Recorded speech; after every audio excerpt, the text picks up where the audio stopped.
Je m'appelle Eduardo, mais vous pouvez m'appeler Lalo. Les créateurs de la série Better Call Saul ont permis à Tony Dalton, l'interprète de Lalo Salamanca, de s'écarter du personnage initial et lui ont donné une certaine liberté. En conséquence, le personnage est devenu très original et charismatique, et il a également reçu des éloges de la critique en tant que l'un des meilleurs méchants de la télévision. Dans cette vidéo, nous dressons le portrait psychologique de Lalo Salamanca, expliquant pourquoi il est à la fois fascinant et effrayant, et pourquoi il a perdu face à Gustavo Fring.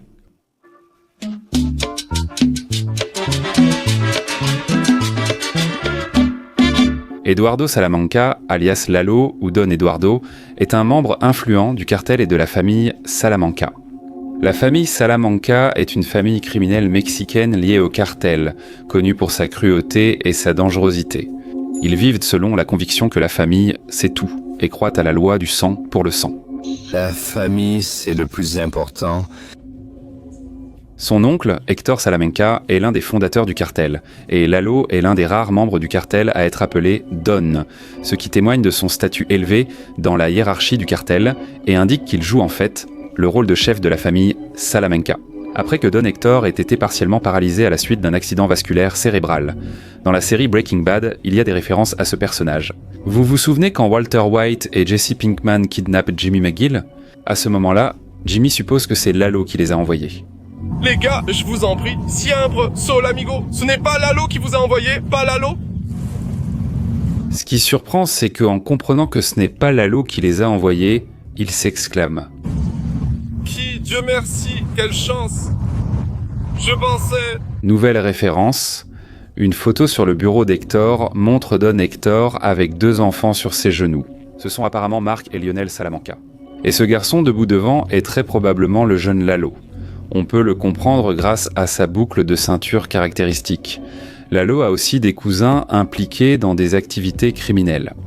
Tout comme Marco.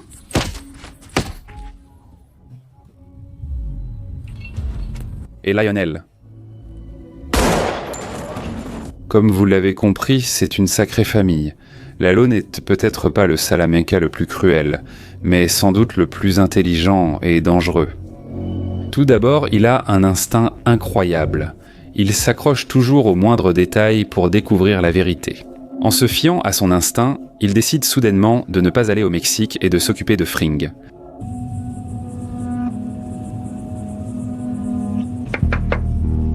Ramène-moi un peu en arrière. Il reste toujours sur ses gardes. Il lui suffit de quelques jours pour découvrir le remplacement des marchandises par Ring. T'as l'argent? Oui, tout est nickel. Si t'as l'oseille, alors d'où vient toute cette marchandise? Il repère la différence littéralement à l'œil nu. Bref, ceux-là sont bons. Mais ceux-ci, c'est sûr, c'est pas notre cam. Deuxièmement, l'intelligence. Il a un esprit incroyablement curieux. Il adore les énigmes et les casse-têtes. Un mur, du béton coulé. Qu'est-ce qu'il a en tête? Qu'est-ce qu'il fabrique? D'ailleurs, à cause de ça, il lui arrive parfois de bricoler des voitures, alors qu'avec son poste, il pourrait très bien ne jamais ouvrir un capot.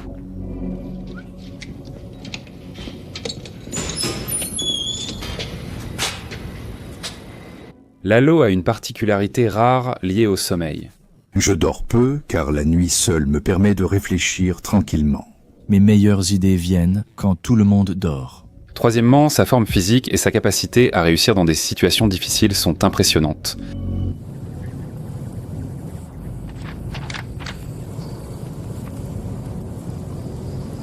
Et sa maîtrise des sabotages et des embuscades, ainsi que sa capacité à survivre sur le terrain, suggèrent une formation militaire.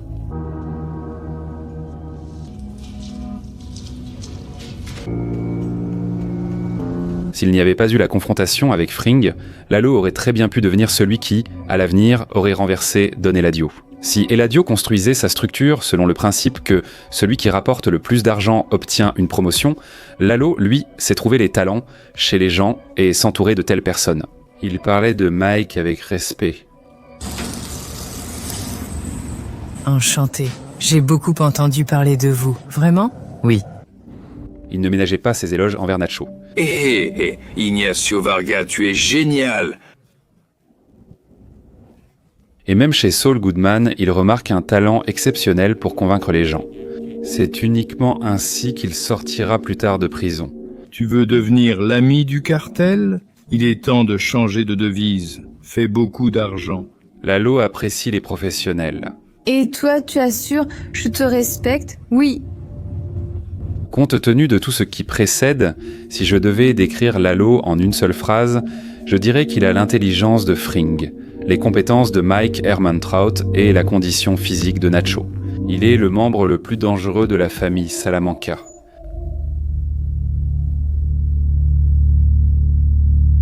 Contrairement à ses cousins, qui ne sont pas très amicaux, Lalo paraît généralement assez joyeux et plein de vie. Sens, on ne refuse pas ça!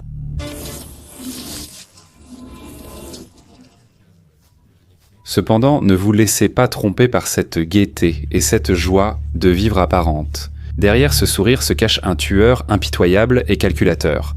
Lalo n'est pas seulement le membre le plus intelligent de la famille, il est aussi le plus charmant. Rappelez-vous avec quelle facilité il a séduit la femme de Ziegler pour obtenir les infos qu'il voulait. Je suis Ben. Bonjour, je suis Marguerite.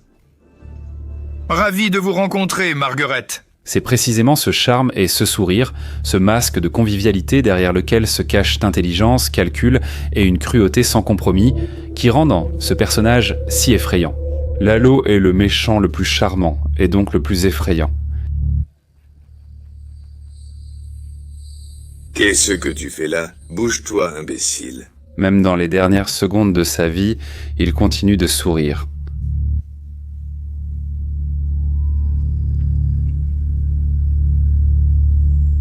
Vince Gilligan, le créateur, voulait que le sourire de Lalo soit la dernière image vue. Comme le chat du Cheshire qui disparaît, ne laissant que son sourire dans l'air.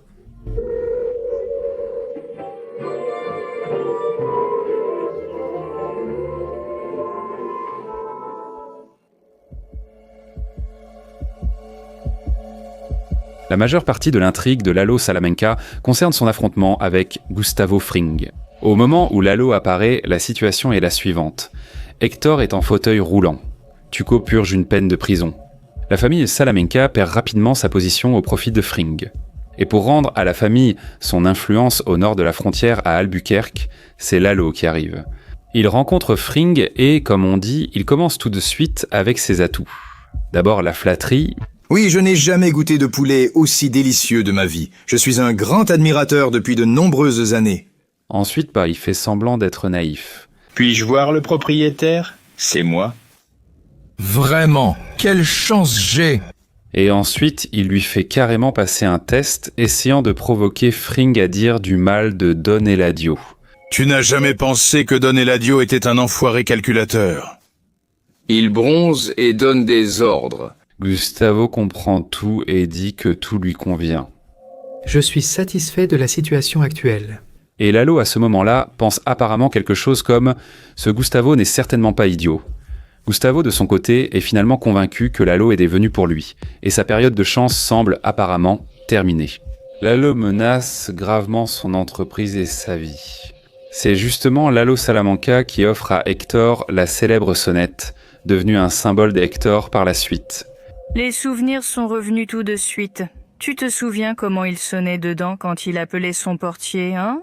Il raconte comment lui et Hector ont tué le propriétaire de l'hôtel, puis incendié l'établissement. Et Lalo est revenu et a récupéré cette sonnette parce que, selon ses propres mots, il est sentimental. Plus tard, cette même sonnette deviendra le bouton du détonateur de la bombe qui finira par tuer Fring.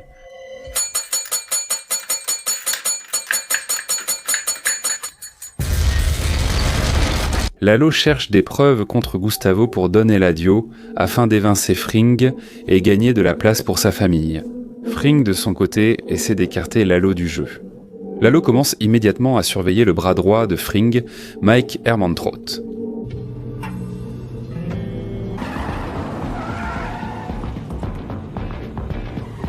Il apprend ensuite que Fring a remplacé la marchandise. Il ne s'écoule que quelques jours avant que Lalo ne mette Fring au pied du mur, et ce dernier est déjà obligé de se justifier sur ce qui s'est passé. Tu as peut-être remarqué qu'une partie de la marchandise a changé. Je dois t'avouer quelque chose.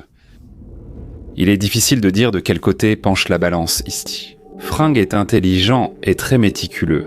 Lalo, imprévisible, agit de façon impulsive et intuitive. Gustavo a un tempérament d'homme d'affaires, organisant les processus, tandis que Lalo est un bandit à l'excellent instinct. Lorsque Fring se rend finalement compte que Lalo s'est accroché à lui comme un boule terrier et ne le lâchera pas tant qu'il ne l'aura pas éliminé, il décide de le faire éliminer physiquement. Ensuite, comme on le sait, la tentative d'assassinat échoue. Lalo lui-même tue un homme innocent qui lui ressemble afin de déposer le cadavre sur les lieux du crime et de le faire passer pour lui. Comme ça, c'est bon ? Beau gosse. Et il commence une chasse discrète contre Gustavo. Gus met en place des mesures de protection inédites contre Lalo, surveillant toutes les personnes qu'il pourrait approcher, dont Kim et Jimmy. Il place un sosie chez lui et porte un gilet pare-balles.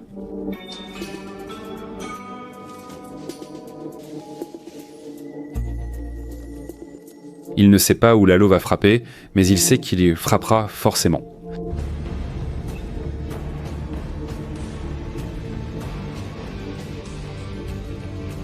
Fring, avec tout le pédantisme qui le caractérise, commence à installer des pièges partout où il peut, dans l'espoir que quelque chose finira par fonctionner. Et l'un de ces pièges, comme nous le savons, finit tout de même par fonctionner. Fring pensait, si Lalo me retrouve, il ne me tuera pas immédiatement sans raison. Il lui faudra des preuves solides pour Don Eladio, afin que son meurtre soit justifié aux yeux du cartel. C'est pourquoi il voudra voir son laboratoire, et Gustavo prépare un piège à l'avance.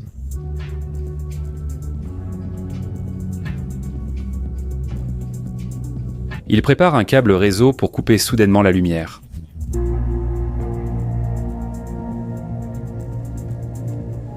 Et il cache une arme à un endroit précis.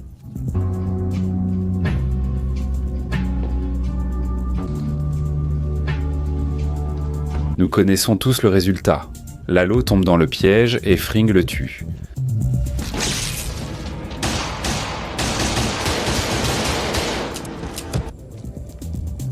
En réalité, Fring a plutôt eu de la chance, car malgré tous les talents et l'intelligence de Fring, Lalo était le seul qui aurait pu le surpasser, ce qu'il a pratiquement fait.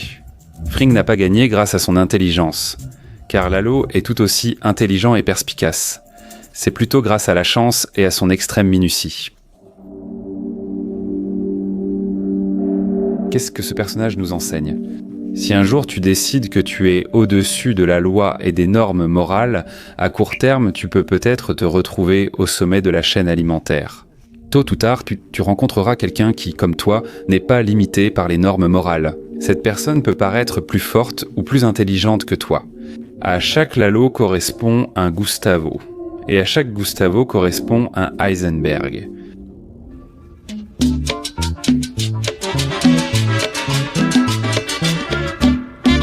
Si vous avez aimé la vidéo, n'oubliez pas de mettre un like, de vous abonner à la chaîne et de laisser un commentaire.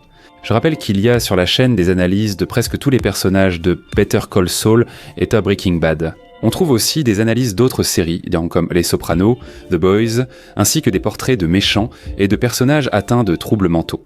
Si vous aimez mon contenu, vous pouvez m'offrir une tasse de café virtuelle en envoyant n'importe quel don. Les liens sont dans la description. C'est tout pour aujourd'hui, à bientôt.